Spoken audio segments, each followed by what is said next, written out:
네, 완전히 다른 시각. 정치의 혁신을 제안한다. 정치 본색 시간입니다. 생방송으로 저희가 보내드리고 있고요. 오늘은 두 분의 전문가와 함께하도록 하겠습니다.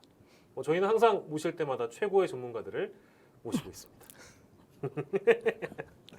자, 김종욱 동국대 교수 그리고 송문희 전 고려대 연구교수와 오늘 이 시간 함께하겠습니다. 어서 오십시오. 네, 안녕하세요. 네, 이게 사실 저희 그 방송의 컨셉은 제가 진행자인 것처럼 앉아 있지만 네. 저한테도 많은 개입과 많은 의견 제시를 하라고 저희 방송국 사장님이 말씀해 주시기 때문에 제가 아무튼 오늘 수다를 많이 떠는 방향으로 해보도록 하겠습니다. 두 분께서 의견 많이 주셔도 되고요. 자, 오늘의 주제는 무엇이냐? 바로 이준석의 벌써 1년입니다. 그 벌써 1년이라는 노래도 있는 거 여러분들 기억하시죠? 브라운 아이즈라는 그런 한번 해보시죠. 옛날 저 갑자기 기억이 안 나요. 벌써 1년이라는 아무튼 그런 노래가 있습니다. 네, 벌써 1년.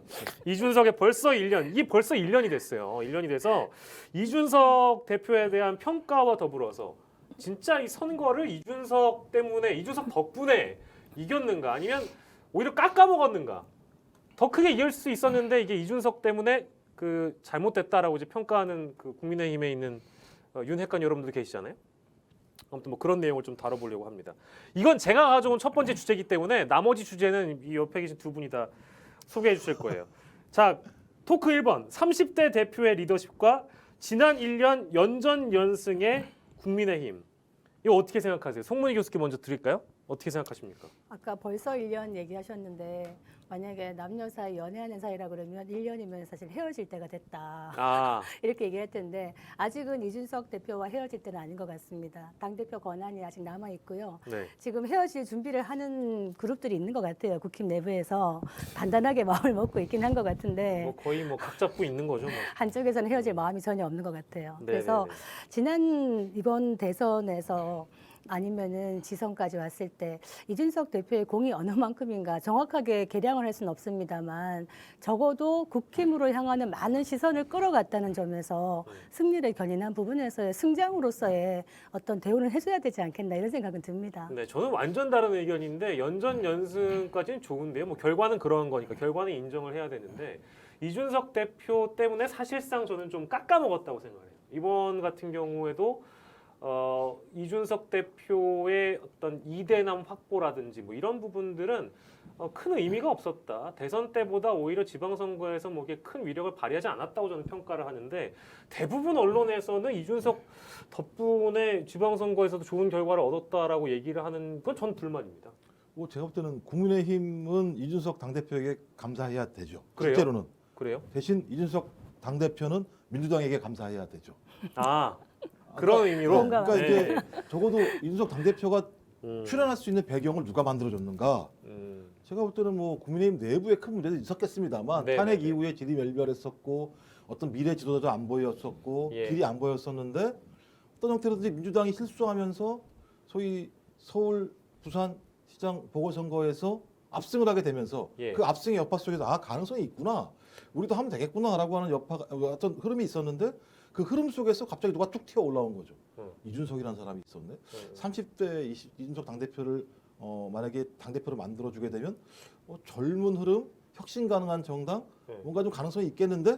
라고 판단을 한 것 같고요. 전 그런 측면에서 오롯이 다 민주당의 어떤 덕은 아니겠습니다만 예. 상당 부분 민주당의 덕 속에서 예. 이준석 당대표는 탄생했고 예. 이준석 당대표의 어떤 여러 가지의 그 돌출 행동을 비롯한 다양한 어떤 국민들을 어떤 눈에 딱 들어오게 했던 행동을 통해서 소위 국민의힘이 선거에서 승리한 게 아닌가 생각이 들기 때문에 예. 모든 감사하는 마음을 민주당에게 하시면 좋겠다 이런. 사실상 근데 좀 엇박자를 낸 부분들도 분명히 지방선거나 대선 때 있었잖아요. 그러니까 이준석 대표가 뭐 완벽하게 다 잘했다고는 저는 생각하지 않기 때문에 물론 이제 두 분이 약간 그 평가할 부분은 있다라고 얘기를 해주시는 건 알겠어요. 근데 이제 선거 이제 운동 과정에서 이준석 대표가 했던 행동들이나 어떤 말이나 이런 걸 보면 소위 이건 뭐 이제 이 표현이 맞는지 모르겠는데 국민의힘의 꼰대들에게는 그렇게 막 이렇게 달가운 표현들이나 말과 행동이 없었기 때문에 딱 까놓고 보면 뭐 결과는 이겼을 수 있으나 내부적으로 봤을 때 완벽한 승리는 아니다라는 게 제 평가거든요. 사실은 지금 말씀하신 부분에 공감하는 부분이 일부분이 있는 것이요.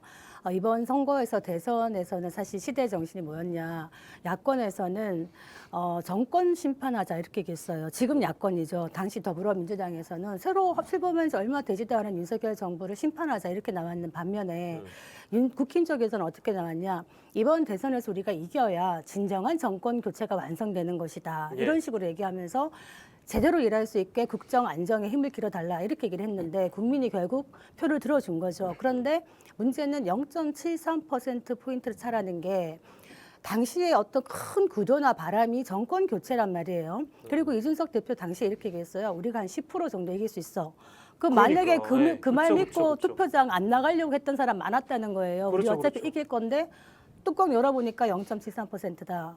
우리 안 나갔으면 어쩔 뻔했냐 이런 말씀하시는 분들이 있거든요. 그렇죠. 이길 수 있는 선거인데 이준석 대표 때문에 우리가 아슬아슬하게 이겼다 이런 비판도 나오고 있는 건 사실이에요. 그 비판의 중심이 뭐냐? 갈라치기 정치했다는 거죠. 가장 중요한 게 이대남 이대녀 갈라치기 정치했다. 그렇죠. 그렇기 때문에 국민을 통합하는 게 아니라 갈라치는 정치를 하면서 덕을 봤다. 이런 비판이 많이 있는데 그러면 갈라치기 안 했으면은 국힘에게 어떤 또 이득이 있었겠느냐. 이대남 표가 그만큼 쏠린 만큼 또 이대녀 표가 그만큼 떨어지면서 민주당으로 갔죠. 결국에 절반은 패소할 수밖에 없는 전략을 이준석 대표가 구사했다. 이 부분은 비판의 지점이 있는 것이죠. 대선하고 지선이랑은 근데 그 평가가 좀 달라야 되지 않을까요? 그러니까 지금 뭐 말씀하신 거 들어보면 저는 대선 때부터 이준석의 플러스 요인보다는 마이너스 요인이 그 국민의힘에 작용했다고 저는 생각하는 사람이라 제 평가가 다른 걸까요? 아니 근데 그런 얘기는 있어요. 그러니까 뭐냐면 그 윤석열 대통령의 지지율 최고점이 찍다가 그 최고점 이상으로 못 올라갔던 이유 중에 하나는 뭐 이준석 당대표의 중간에 여러 가지 돌출 행동 때문에 그랬다 이런 얘기들은 있어요. 근데 문제는 그렇게 따지면 뭐 예를 들면 지지율 떨어질 때마다 누군가 실수를 한 거니까 그렇게 따지면 뭐 잘하는 사람이 누가 있겠어요? 근데 제가 왜 그러냐면 2020년 국회의원 선거가 끝난 다음에 네. 그때 소위 그 민주당과 위성정당이 180석을 가졌잖아요. 이때. 네. 이때부터 무슨 일이 벌어지게 되냐면 민주당 지지층들이 균열되기 시작해요. 이때부터 균열되기 시작해요. 그러니까 그 민주당 지지층이 진보, 그다음에 중도, 그다음에 일부 보수층까지 해서 40에서 50% 정도의 정당 지지율을 계속 유지해 오다가 이때부터 떨어지기 시작해요. 그러면서 뭐가 빠지기 시작하느냐? 보수가 빠지기 시작하고 중도가 조금씩 빠지기 시작해요. 그래서 시그널을 줬거든요. 그게 뭐냐면 얘네 맨날 정치개혁만 하는데 정치개혁 하지 마. 민생이 얼마나 중요한데라고 얘기를 했었어요. 거기에 대한 반응을 안 했죠. 그러다가 2021년 보궐선거 지고 난 다음에 4월에서 6월 사이에 마지막 3차 균열이 벌어지는데 이때는 완전히 이탈 보수층, 그러니까 보수층이었다가 중도층이었다가 민주당으로 갔던 지지층들이 다 돌아와요. 거의 다 돌아와요. 그러면서부터 완벽한 국민의힘이 나름대로 유권자들을 만들게 되는데 예. 이 과정에서 저는 이준석 당대표라고 하는 인물이 중요한 역할을 했다고 저는 판단하는 거예요. 그러니까 왜냐하면 왜 이탈했을까? 그냥 민주당이 잘못했으니까만은 설명할 수 없는 거죠. 잘못했으면 그냥 중도로 가 있거나 아니면 무응답으로 가 있으면 되는 건데 이로 돌아갔다고 얘기하는 건 쟤들이 뭔가 좀 변할 수 있을 것 같아라고 하는 판단이 있었는데 예. 그럼 생각을 해보세요. 그때 누가 있었겠는지. 그러니까 예를 들어 4월에서 6월 사이에 네. 어떤 국민의힘에 누가 있어서 아직 그 당시에는 이제 윤석열 대통령 같은 경우도 출마 선언을 하지 않고 나와서 이제 행보만 했던 상황이니까 네. 그럼 국민의힘에 좋은 정치인이 누가 있었지? 변화를 할 수 있다라는 바람이 어디 있었지? 전 그런 측면에서는 네. 윤석 당대표가 그런 역할을 한 거 아닌가라는 생각이 드는 거죠. 사실 지난 1년을 다시 한번 복기를 해보면 작년 6월 11일 날 영선에 30대 당대표가 젊은 당대표가 국힘을 맡았죠. 당시에 사실 선거 결과를 보면요. 당심과 민심이 좀 괴리가 있었어요. 당시 2위를 했던 나경원 후보 같은 경우에는 당심에서는 앞장섰는데 민심에서 많은 표를 얻은 이준석 대표가 당대표로 된 거예요. 그렇다면 당시에 시대의 정신 내지는 민심이 뭐였냐. 세대 교체를 통해서 제발 이 꼰대 정당 좀 바꿔라라는 게 세대 교체를 통해서 정권 교체하라는 게 주된 민심이었던 거예요. 그 바람을 타고 이준석 당대표가 됐던 거고 당시 이준석 대표는 사실 많은 숙제를 갖고 있었죠. 당 혁신도 해야 되고 쇄신도 해야 되고 당시 전 검찰총장이었던 윤석열 이분을 어떻게 영입하느냐 마느냐 갖고도 굉장히 시끄러웠죠. 당시 국힘에서 경선 버스 지나갔다 막 이런 말도 하고 그랬지 않습니까? 네. 그걸 다 끌어들였고요. 앙금이 많은 안철수 국민의힘 국민의당 대표와도 결국에는 어찌됐든 대선 과정에서 합당을 이뤄냈습니다. 그렇기 때문에 그런 숙제들을 해낸 부분에 있어서는 평가할 만하다 이런 얘기를 합니다. 그러면 둘 중에 하나 이건 뭐 이게 사실은 저희 자막에 이준석 대표가 트러블 메이커냐 혁신의 아이콘이냐 이렇게 나와 있잖아요. 근데 뭐 둘 중 하나를 고를 수 없이 저는 뭐 둘 다 맞다고 생각하는 거라서 이거를 뭐 이준석은 트러블 메이커냐 아니면 이준석은 혁신의 아이콘이냐 사실 둘 다 맞는데 이 어떤 정치 국민의힘 내부에 불러온 혹은 우리 정치에 불러온 혁신의 바람을 과연 언제까지 이준석이 유지할 수 있을 것이냐에 대해서는 저는 사실 좀 의문이거든요. 왜냐면 이 혁신이라는 게 기존에 있는 당내의 소위 아까 죄송합니다. 뭐 꼰대라고 제 표현을 했습니다만 지금으로 따지면 이제 어른들이죠. 어른들 혹은 뭐 지금 당내 중심이 될 것으로 보이는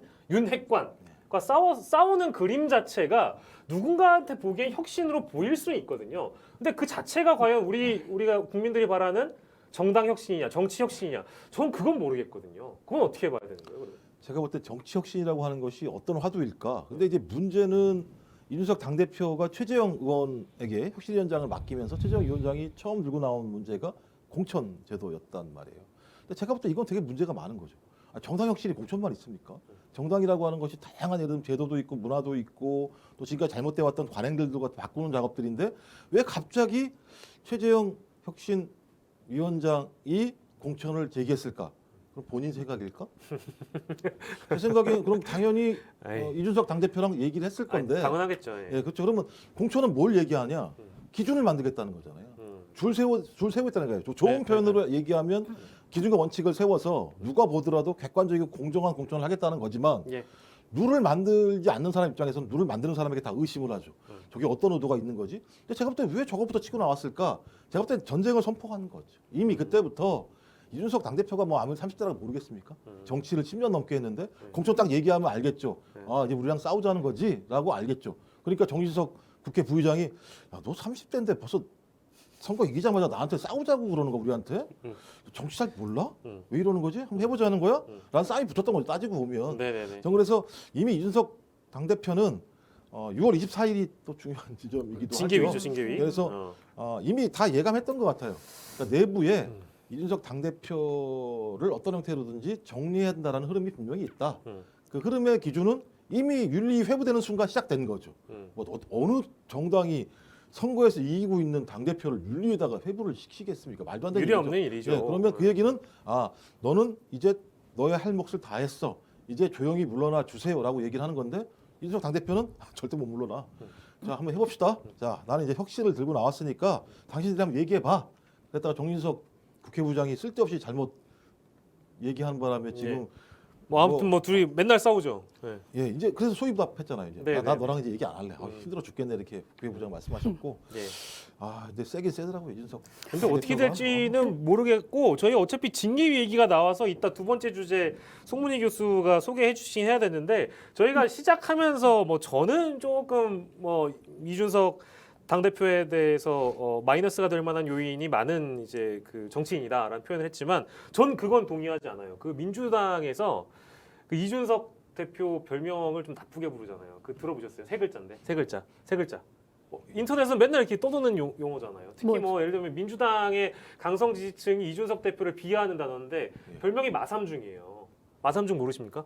마삼중이 왜 마삼중이냐? 마이너스 3선 중진이라서 마삼중이에요. 그래서 마삼중이니까 정치를 이 양반은 모른다는 거예요. 정치도 모르는데 그렇게 국민의힘에서 뭘 하려고 하느냐라는 게 민주당 강성 지지층의 비난인데 저는 이건 동의하지 않아요.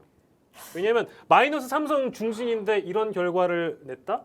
혹은 그 당내 안에서 어떤 청년 정치인으로서 여기까지 올라왔다?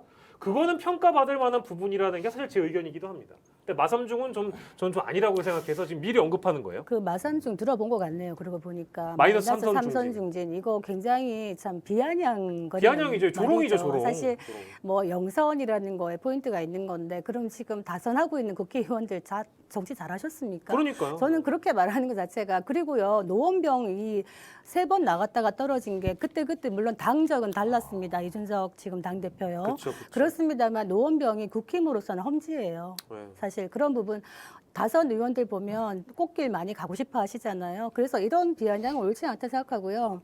아까 지금 윤핵관과의 싸움 전투 혈투입니다. 누구 하나 물러설 수 없어요. 24일 이후에 어떤 식으로 전개가 될 텐데 사실 이 징계 부분은 좀 민감한 부분이에요. 이 객관적인 사실관계에 입각해서 우리가 얘기를 해야 되기 때문에 가타부타 얘기하기는 어렵습니다만 지금 정황상 만약에 이준석 대표가 많이 분리해서 수사가 제대로 된다 그러면은 예. 유지하기는 매우 어렵겠죠. 지금 이런 상황에서 다만 이준석 대표가 이 말한 거는 저는 좀 의미가 있다 보는 것이 지금 우리가 민들레 막 얘기하면서 새로운 어떤 사조직 얘기하잖아요. 네. 이준석 대표는 청년이지만 10년 동안 정치판에서 있었습니다. 그동안 뭘 봤겠습니까? 많은 어떤 음모와 배신 뒤에서 어떤 일어나는 이런 걸 보면서 정치란 이런 것이구나. 내가 어떻게 하면 정치에 살아남을 수 있을까를 누구보다 잘 아는 사람일 거예요. 그래서 네네. 아마 징계하는 거로 결과가 나오더라도 혼자 죽지는 않을 거다. 저는 미리 한번 예측을 해봅니다. 그렇다고 다 같이 죽이진 않을 것 같기도 그렇습니다. 한데. 그런데 다만 이 얘기를 했죠. 네. 탄핵을 거치면서 사실은 대통령에게 가까이 가려는 사람들과 그렇지 못한 사람들 간의 갈등이 사실은 탄핵을 이루는 요인이 되었다. 이런 얘기하는데 당내에 어떤 사조직 생기는 거 이런 것들 그리고 공천 문제에서 옛날에 진박 간별 논란처럼 네네. 정당 혁신의 많은 부분이 공천이 또 좌우되는 부분이 있기 때문에 이 부분에 대해서 혁신이라는 이슈를 선점한 거는 나름대로 치고 나가는 전략이 아니었나 이런 생각이 듭니다. 알겠습니다. 마삼중 얘기부터 시작해가지고 쭉 이제 말씀 주셨는데 이미 뭐 말씀 주셨기 때문에 송문희 교수님이 두 번째 주제 저희 빠방하게 이제 빨리 설명해 주세요. 빠밤. 빠방 해야 되나요? 아니요, 제가 할게요. 빠밤. 자, 아, 여기 음악이 아니, 안 음악이 안 깔리네. 저희 나중에 깔 거예요. 자, 빠밤 두 번째 주제입니다. 주제? 네. 이준석의 미래, 조기 낙마와 임기 채우기, 본인의 차기 대권. 감독님 우리 이거 나중에 또 써먹게 그 원샷으로 해주면 안 돼요? 해주세요 빨리. 자, 생방송 중이니까 이거 그래도 네. 할게요. 자, 빠밤. 빠방. 이 두 번째 주제입니다. 이준석의 미래, 조기 낙마와 임기 채우기, 본인의 차기 대권. 그러니까요. 이제 저희가 윤리위 얘기했잖아요. 근데 24일에 이거부터 얘기를 해보시는 게 좋을 것 같아요. 24일에 윤리위 열리는데 윤리위에서 이준석 당대표가 초유의 징계를 당하느냐. 이게 제가 지금까지 모든 정치 전문가분들 이 이슈가 나오고 나서 모든 전문가들에게 여쭤봤을 때 80% 이상이 무조건 징계한다 했거든요.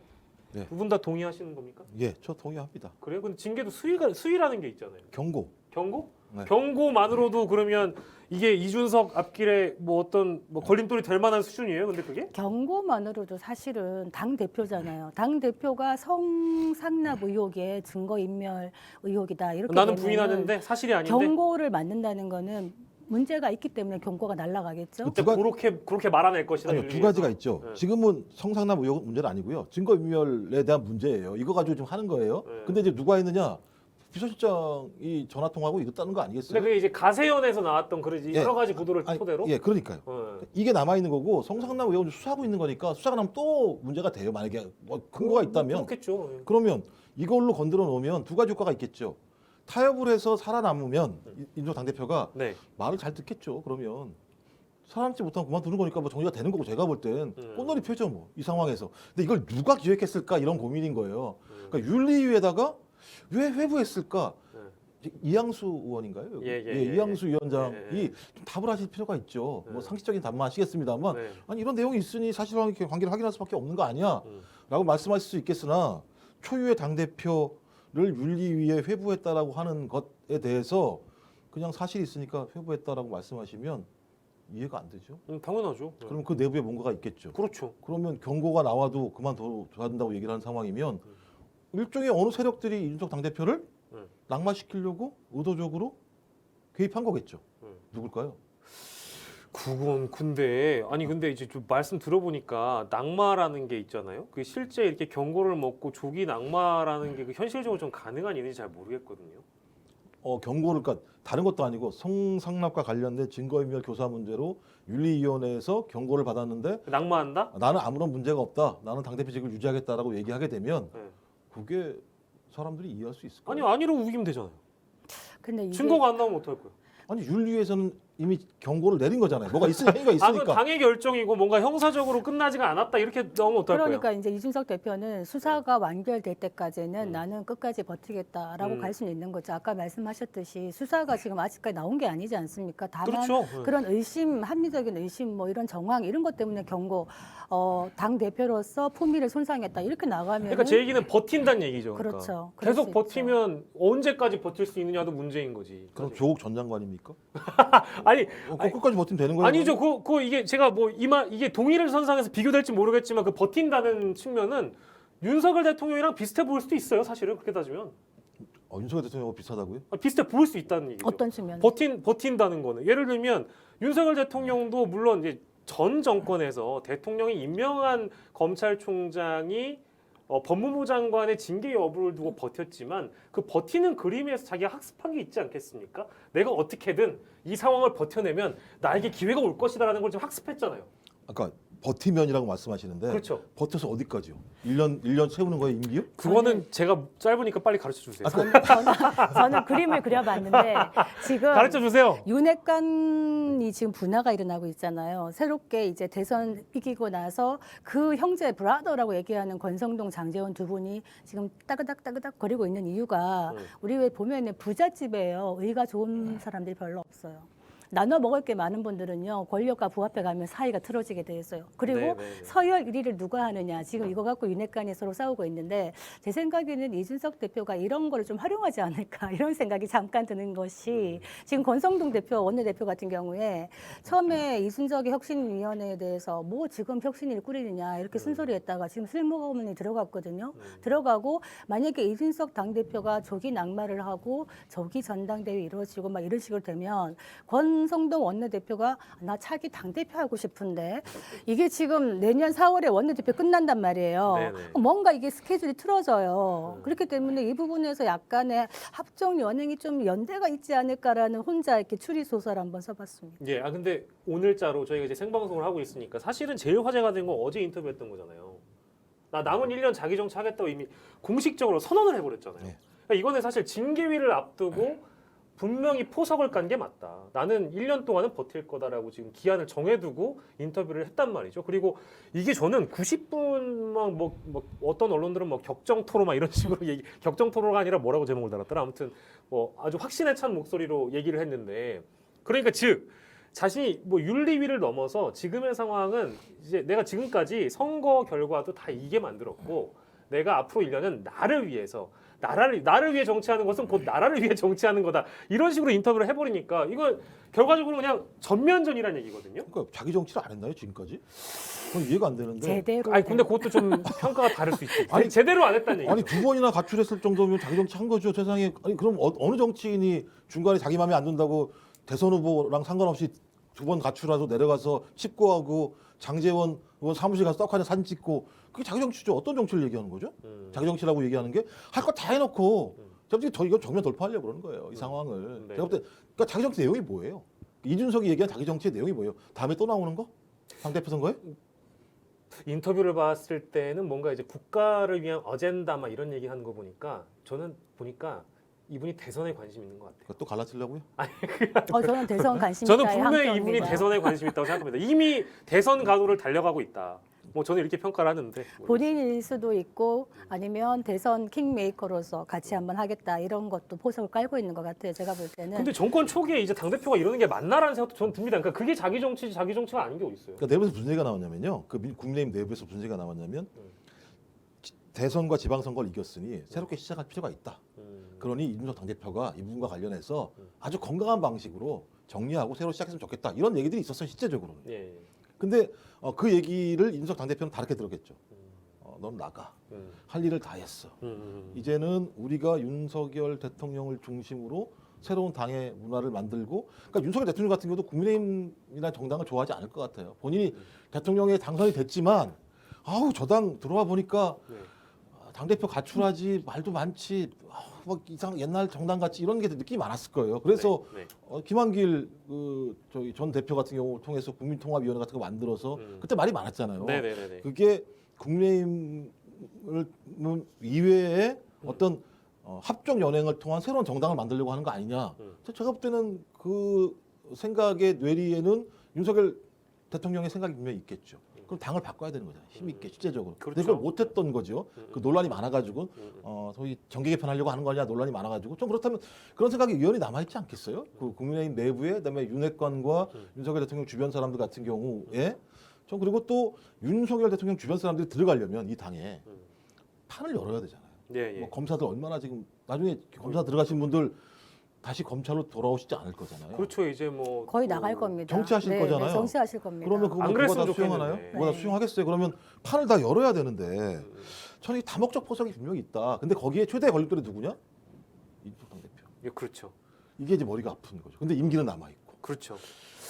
이게 제가 자꾸 뭔가 이렇게 그 현 대통령하고 당 대표랑 비교해서 그 얘기한 거 뭐 불편하실 분들도 많을 텐데 저는 윤석열 전 이제 지금 대통령이지만 검찰총장 당시에 임기와 관련된 얘기가 나오잖아요. 그럼 저는 딱 떠오르는 문장이 딱 하나밖에 없습니다. 이제 표현이죠.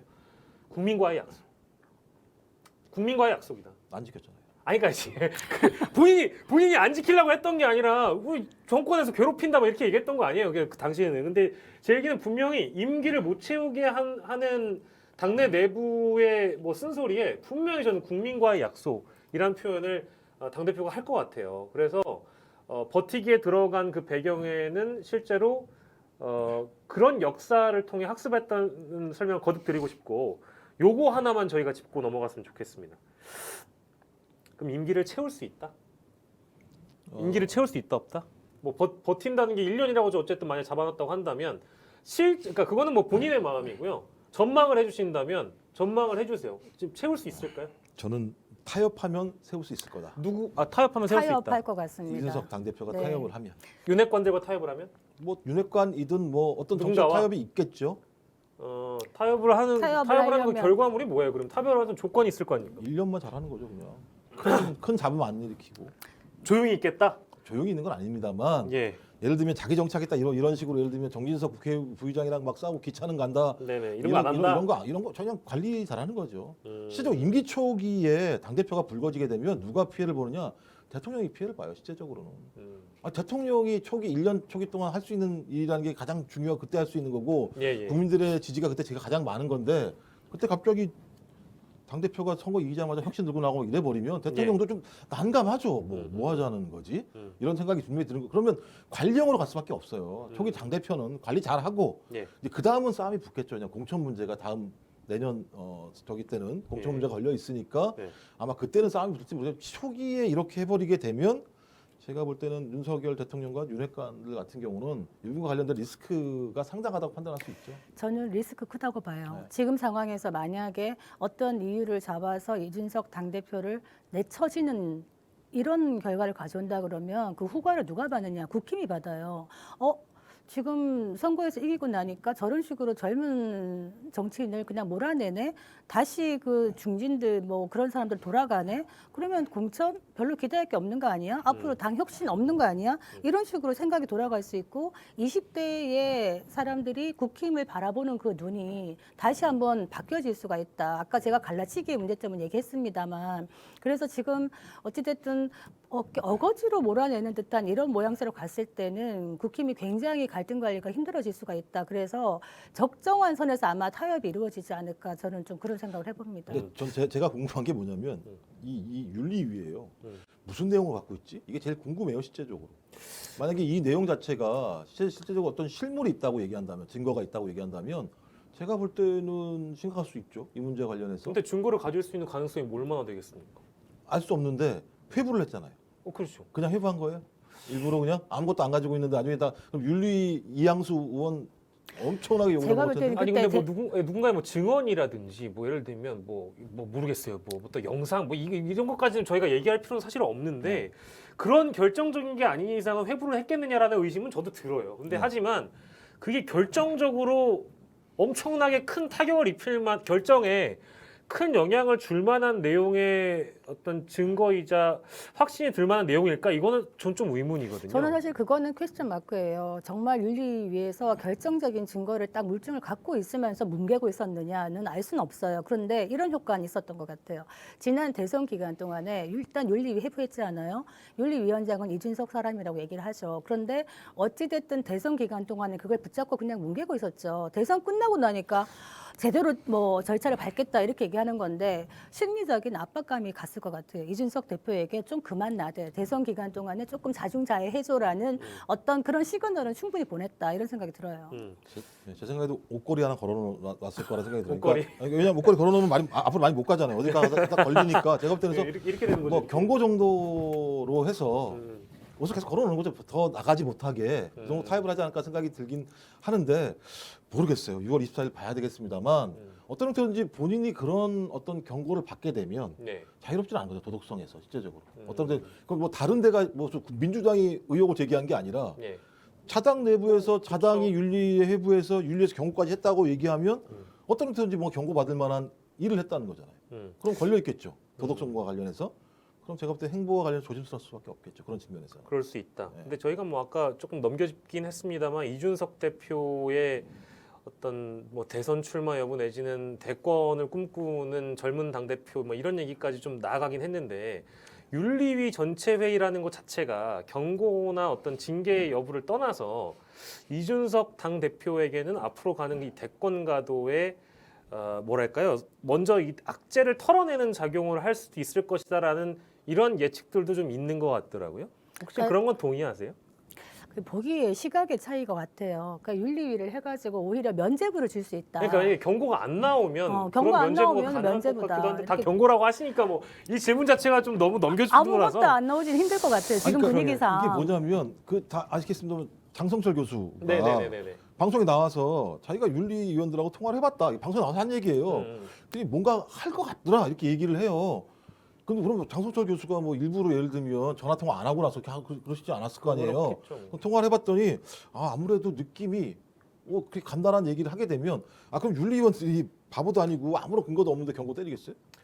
그래서 그러니까 그렇게 정황으로 저희는 알 수 있는 건데 네. 정황으로밖에 알 수밖에 없는 건데 하여튼 여하간 가장 큰 문제는 회부가 됐다는 거예요.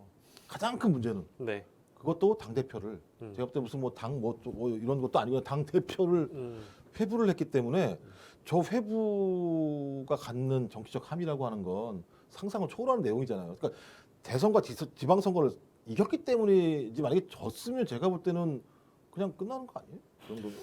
아유, 근데 이게 계속 저희가 얘기가 돌고 돌아서 여기까지 오긴 했지만 이런 경우는 정치 역사상 없었던 것 같고 그러니까요. 게다가 그 제가 기억하기로는 딱 1년 전에 모든 뭐 보수 언론을 포함한 모든 언론들이 이준석 신두름이라는 표현을 썼어요. 그 1년밖에 안 됐습니다. 근데 1년 전에 이준석 신두름이 등장하고 내리 선거를 다 승리로 이끌었고 뭐 저는 뭐 일정 부분 동의는 합니다만 그 이준석 역할에 대해서 뭐 초반에는 뭐 굉장히 컸죠. 근데 이제 지선까지 와서 이 당대표를 윤리위에 회부하고 징계를 해서 앞날을 가로막겠다. 이게 만약에 보수 정당인 국민의힘의 방향이라면 뭐 어쩔 수 없죠. 권력투쟁이라는 건 정치에서 늘 있는 일이니까. 근데 그 방향이라면 보수 정당인 국민의힘 입장에 그게 미래를 봤을 때 그게 과연 좋은 걸까? 저는 사실 동의하지는 않거든요. 청년 정치로 봐도 그렇고 정책 혁신으로 봐도 그렇고 물론 그 인물의 그 의욕이나 이런 건 또 따로 평가를 해야 되겠습니다만 실제 그게 과연 보수 정당에 좋은 일일까? 그러니까 뭐 보수의 좋고 나쁘게 문제를 떠나서 아까도 말씀드렸습니다만 큰 그림은 윤심일 수밖에 없다라고 알겠습니다. 말씀을 드리는 거예요. 그래서 윤심이 구도하는 상황을 만들어야 되는 거죠. 근데 이 상황에 대해서 이 상황과 관련해서 이준석 당대표가 어떤 역할을 할 것인가에 대해서 안정성이 확보되지 않았을 때 그럼 이 불안정성들을 갖다 계속 가지고 담고 가겠는가에 대해서 판단을 하겠죠. 그것이 윤핵관이 누구든 그러니까 윤석열 대통령의 입장이 아니라고 하더라도 윤석열 대통령의 여러 가지 의중들을 스스로 파악해서 정치가 또 돌아갈 수 있는 게 있을 거다 생각이 드는 건데 그럼 윤핵관이 어떤 판단을 할 것인가?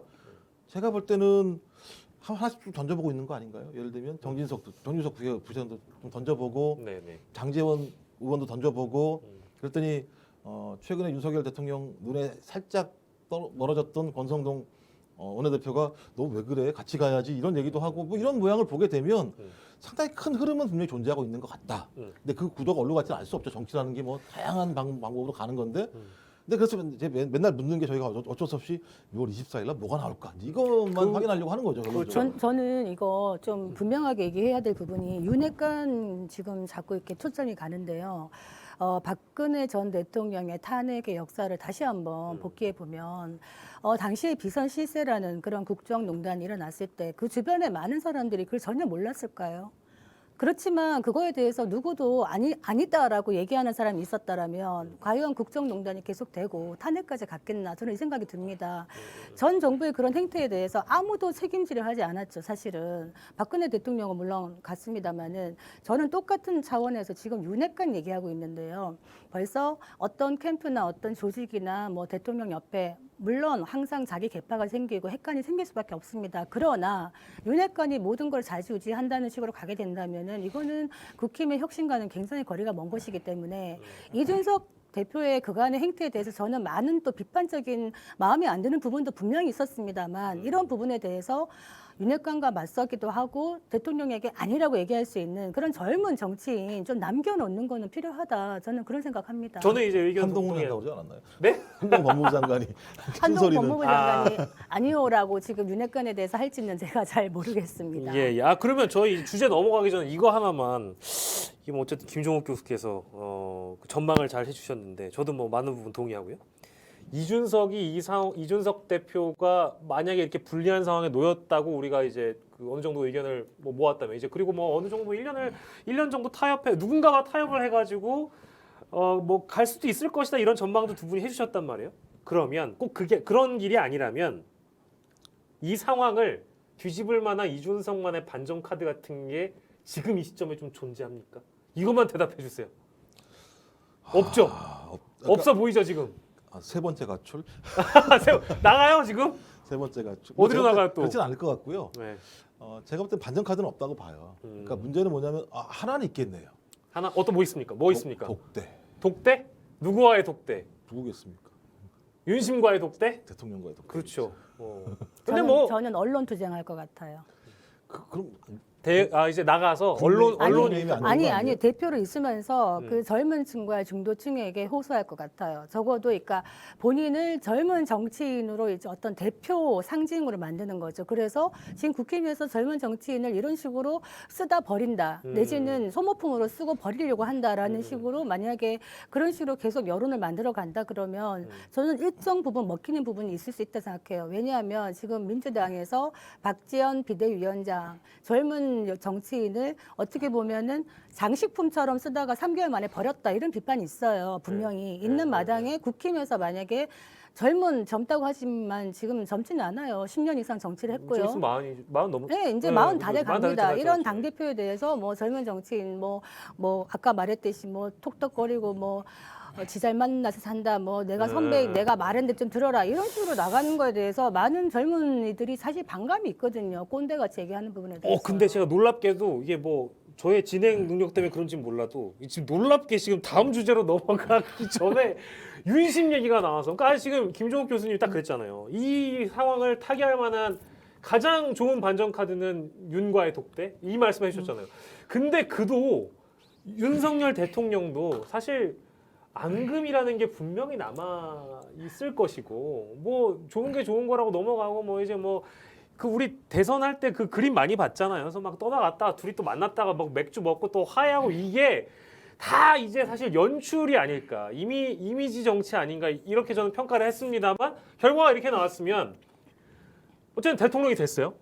근데 그러면 이런 상황에 당대표를 독대해서 뭔가를 들어주고 할 만한 정서와 그런 감정을 윤 대통령이 갖고 있는가? 저는 사실 아니라고 보거든요. 그런 측면에서 우리가 이제 얘기를 해야 되는 세 번째 주제. 자, 우리 이제 김종욱 교수님께서 카메라 보고 딱 말씀해 저기를 주세요. 보고 하는 건가요? 카메라 보고 말씀해 주세요. 세 번째 주제는 무엇이다?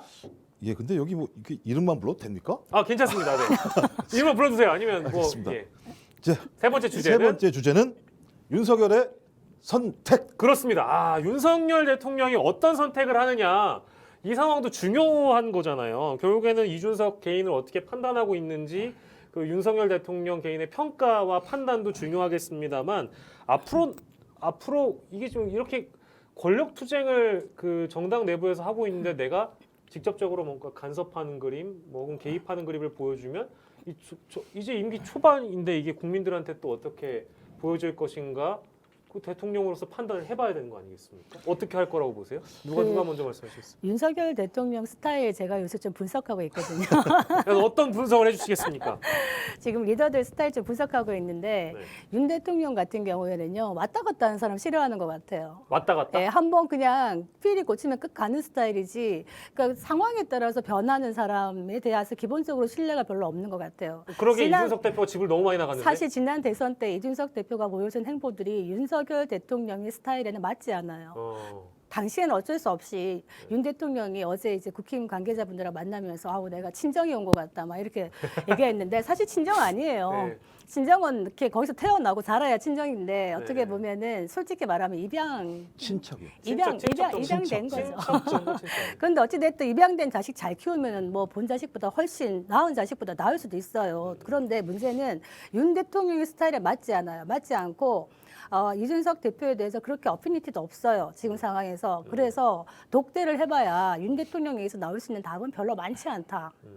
뭐 정치란 게 다 그런 게 아니겠습니까? 알아서 하세요. 아마 이렇게 나올 것 같아요. 네. 제가 볼 때 독대를 못하죠. 본인이 국정원장 독대하는도 안 받겠다고 얘기했는데 그렇죠. 갑자기 지금 뭐딱 그렇게 선언을 독대하면 해버렸는데. 그래서 제가 느낌은 뭐냐면 이번에 그 지도부랑 만나서 만찬인가요? 네네, 뭐 만찬이죠. 했잖아요. 뭐 우크라이나 얘기하고 막 그랬잖아요. 만찬을 했는데 칭찬을 안 했잖아요.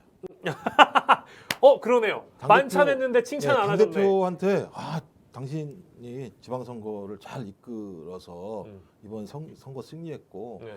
윤석열 정부가 앞으로 나가는데 큰 보탬이 되게 만들어줘서 고맙다. 여러분 윤석 당대표를 중심으로 좀 추켜 세워주고 이럴 수 이렇게- 있었는데. 이렇게 했어야 되는데 제가 도시 이름이 기억 안 나는데 우크라 어디 도시가 좋았죠? 네네네네네. 라고 묻기만 했었죠. 네. 제가 볼 때 밥 먹을 때 그렇게 많은 분이 계신데 의미 있는 얘기는 안 하셨을 것 같고 그럼 그 전체적인 얘기를 했다고 한다면 그냥 당신은 n분의 1이야. 어. 그러니까 뭐 메시지가 없잖아요. 진짜 그 자리라고 하는 게 처음 지방선거를 이긴 다음에 국민의힘 지도부 전체가 모여서 대통령과 식사라는 자리인데 처음 오프닝에도 마찬가지입니다. 메시지가 전혀 없어요.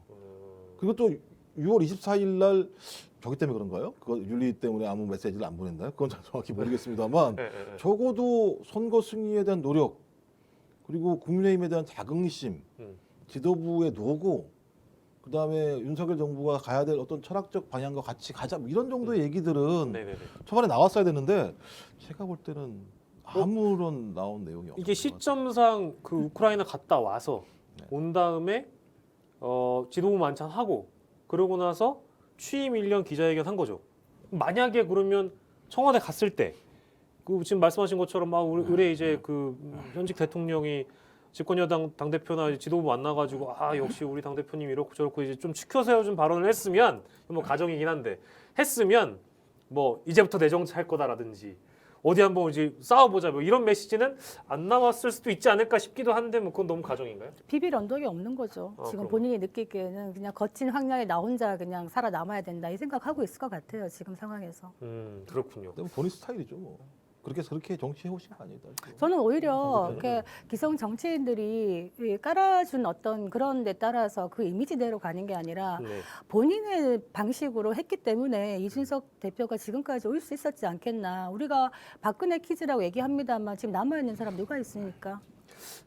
지금 젊은 정치인 중에 제가 이 말씀을 좀 드리지 않을 수가 없네요. 지금 더불어민주당에서 많이 이제 이목을 받고 주목을 끌고 있는 젊은 정치인 몇 분 계시죠. 예. 이쪽은 별로 없죠. 근데 제가 젊은 정치인들 입각하기 전에 국회의원 되기 전에 만나서 들은 얘기가 있습니다. 이 당 저당 할 것 없이 야당이 두 당이 다 젊은 정치인들을 그냥 정말 그대로 워딩을 하자면 씹던 껌처럼 버린다는 거예요. 자기들이 필요하면은 그냥 반짝 상징적으로 데려갔다가 필요성이 닿으면 그냥 그리고 또 대체할 수 있는 사람은 무궁무진하다. 그렇기 때문에 여기서 우리가 버려지지 않으려면 내가 내 정치를 하고 튈 수밖에 없다. 이런 얘기 들었던 게 굉장히 생생하거든요. 그리고 그분들은 지금 튀면서 열심히 살아가고 있어요. 제가 볼 때는 조금 긍정적이지 않은 방향으로 좀 튀고 있어서 문제입니다만 지금 한국 정치가 젊은 정치인을 이런 식으로 만들어가고 있는 게 과연 옳은가 저는 좀 문제의식 느낍니다. 근데 뭐 완전 오늘 주제랑 좀 다르지만 근데 사실 뭐 민주당도 청년 정치하기 좋은 정당은 아니잖아요. 이거 뭐 저도 뭐 여기저기서 뭐 얘기 많이 들어보면 그분들 나름대로 또 고충이 많던데. 그러니까요. 양당이 많은 정도가 마찬가지예요. 아니겠죠. 거기는 이제 586이라는 커다란 벽, 뭐 예를 들면 어디 출신이 아니면 안 되는 뭐 이런 것들이 많이 있다고 저도 들어서. 이제 거기도 이제 뭐 일종의 하이라키가 있는 거죠. 그렇죠, 그렇죠. 유계 질서가 있어서 그러니까 제가 뭐 맨 위에는 예를 들면 뭐 정세균 당 이런 분들이 계셨고 네. 그 아래에서 이분들 뭐 하청 받아 가지고 다 여기에서 자리 다 차지하고 이렇게 움직이시고 네. 근데 아래 사람들 들어오게 하려고 마음 먹으면 칸 쳐서 막아가지고 못 들어오게 하고 그렇게 한 15년 정치 하신 거잖아요 결론적으로. 지금도 그렇게 하고 양당이 있을지도 다 몰라요, 똑같지 사실은. 않을까요? 뭐. 양당이 다 똑같다고 봐요 저는. 예 알겠습니다. 네.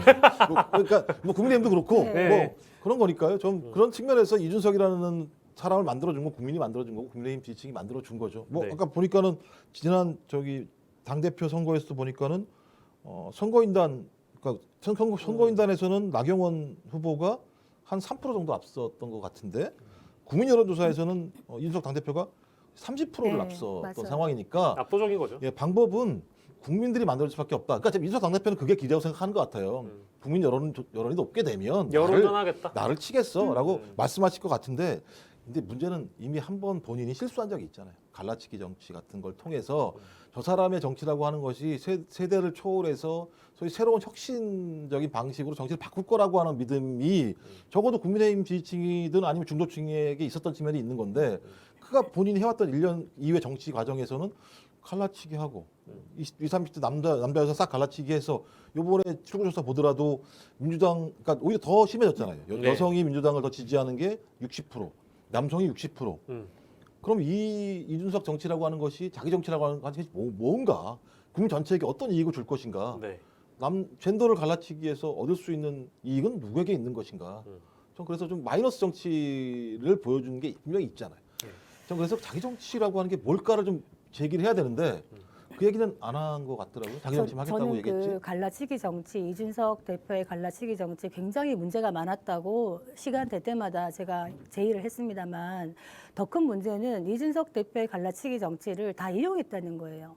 국민의힘도 역시 당시에 윤석열 대통령도 마찬가지입니다. 거기에 편승을 해서 여가부 폐지, 한 줄 공약, 그리고 무고죄 처벌 강화, 병사 200만 원 이런 식으로 어떻게 보면은 젠더를 갈라치기 하는 거에 당시의 정치 세력과 대선 주자들이 양쪽에서 다 이걸 이용했기 때문에 국민을 나누는 데는 정치인들이 이준석만의 문제는 아니었다 생각이 들고 다만 이준석 대표가 선봉에 섰죠. 그래서 지금 이준석 대표의 가장 아픈 부분인데 앞으로 정치인으로 계속 런던하기 위해서는 이런 갈라치기 정치가 아니라 정말 국민을 제대로 통합해내는 그런 모습을 보여야 아 이준석 대표가 그것 아니고도 할 수 있는 게 있구나라는 의식을 국민들이 가질 게 않겠나 이런 생각이 듭니다. 저도 통합의 정치를 보여줘야 된다는 측면을 무지 강조를 하고 싶고 저희가 이제 뭐 마무리할 시간이 거의 다 되어 와서 마지막으로 두 분께 짧게 1분씩만 딱 드리고 저희가 정리하도록 하겠습니다. 윤석열 대통령이 어쨌든 선택을 해야 되는 뭐 기로에 분명히 서 있다고 하고 물론 이제 본인이 개입하고 싶지 않다고 하더라도 윤심이 이 상황을 정리하기에는 아주 핵심적인 요소가 될 것 같아서요. 두 분의 평가죠. 그러니까 윤석열 정부의 그러니까 전체 정치 우리나라 정치를 고민을 해주신다면 윤석열 정부의 이준석 당대표는 약이에요, 독이에요? 함께 가야 되는 존재입니까? 아니면 뭐 버리고 가야 되는 겁니까? 몸에 쓴 약이죠. 몸에 쓴 약이다. 우리 송문 교수님 필요하다는 말씀이시고 김종욱 교수님. 좀 판단이 안 서는데요. 네. 어렵습니까 이게? 이게 저는 윤 대통령이 네. 당을 확 바꾸고 싶어 할 것 같아요. 이 국민의힘이라는 당을 체질 개선을 확 하려고 했는데. 예, 바꾸고 싶을 것 같아요. 왜냐하면 본인이 어떤 형태든지 앞으로 5년은 가야 되잖아요. 그렇죠. 이제 시작인데. 예, 이제 시작인데 답답할 것 같아요. 이 당으로 되겠는가라는 생각이 들 것 같고. 근데 제가 있으면 안 될 것 같아요, 왠지. 그러니까 경험을 해보니까 잘 모르겠는 거예요. 이준석 당대표라는 사람에 대해서. 말 안 듣는 건 사실인 거고. 자꾸 집 나가고. 그래서 어떡하지? 근데 이게 개인의 문제는 아니니까 당을 전체를 바꿔야 되는데 이걸 어떻게 바꾸지? 그러면 어떻게 바꾸시겠어요? 어떻게 내보내요? 어떻게 세력전을 할 수밖에 없는 거겠죠. 더 많은 세력을 규합을 해서 네. 그러면 이제 제가 볼 때는 안철수 아 여기서 이제 등장하시는구나. 안철수 의원이 어떤 저도 있습니다. 길을 갈 것인가 네. 이 문제가 예. 대단히 중요하다. 지금은 숨어 있는데 네. 제가 볼 때는 윤석열 대통령 입장에서는 안철수가 더 편할까요? 아니면 이준석이 더 편할까요? 아니면 제3의 관리 저희 이제 마무리해요. 제가 한마디 할게요. 마무리해야 돼. 예, 말씀하세요. 예, 30초. 안철수를 끌어들여서 같이 손잡고 갈 마음은 별로 없어 보입니다. 지금으로서는요. 네. 그러니까 국민의힘을 혁신해야 되겠다, 막 바꾸고 싶다는 윤 대통령의 마음에는 공감을 하는데 그래서 누구랑 저는 그런 손잡을지에 마음 별로 안 대해서는 아니 그런 얘기들이 흘러나왔었어요. 음. 그런 얘기들이 그 윤안 이런. 아 근데 네, 실제로 그게 예, 예. 가능하다는 뭐 협력 관계다라는 보도가 이미 예. 나온 바 있고요. 지금 이거 뭐 두 분이 이미 다음 이제 우리 셋이 만났을 때 주제를 던져주셨어요. 생방송 정치 본색 안철수의 나도 있습니다. 뭐 이런 이제 주제 다음에 저희가 다뤄보도록 하겠습니다. 네, 생방송 정치 본색 뭐 1회였는데요. 완전히 다른 시각, 정치의 혁신을 제안한다. 오늘 두 분과 함께 봤습니다. 김종욱 동국대 교수, 송문희 전 고려대 연구교수와 함께했고요. 저는 박영식이었습니다. 오늘 오랜만에 재미있는 시간을 또 함께해봤네요. 오늘 두 분 고맙습니다. 감사합니다. 감사합니다.